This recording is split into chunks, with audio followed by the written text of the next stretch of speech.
let's get right into the actual build itself. First and foremost, we are running Prismatic. We're using Song of Flame. The damage reduction from Song of Flame, as well as the benefits to your allies, is huge. I love Song of Flame for this build, and it fits really well into the damage over time, because while you're using Song of Flame, you can still use your Necrotic Grips, you can still use your Heavy, you can still keep reapplying your damage over time. So Song of Flame is a perfect super for this build.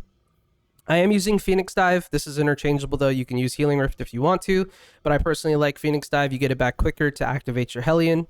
Arcane Needle, absolute must. You get 3 charges. There's no question. And then I do use Vortex Grenade. Vortex Grenade is really good as well. Hellion is the first aspect, feeds into the damage over time, allows you to do damage while you're damaging with other things.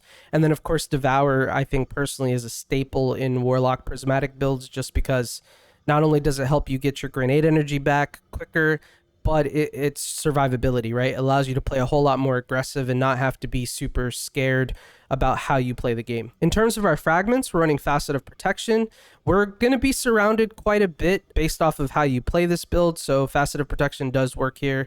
We are using Facet of Hope, so while you have an elemental buff, your class ability regens more quickly. We have plenty of elemental buffs, Radiant being one of them because of how much solar kills we're actually doing, so I really like Facet of Hope. We're also using Facet of Courage, so your Arc, Solar, and Void abilities deal increased damage to targets afflicted with Darkness debuff. Whenever we use our Arcane Needle, we're going to be unraveling targets, so this works really well with Facet of Courage. And then Facet of Purpose, when we pick up our Orb of Power, we're going to get Restoration because we're using a solar super. This is interchangeable though. If you don't want to go with Facet of Purpose, what I do suggest is going with Facet of Dominance, where your Void Grenades weaken targets. This also works really well in the build, but you really don't need it.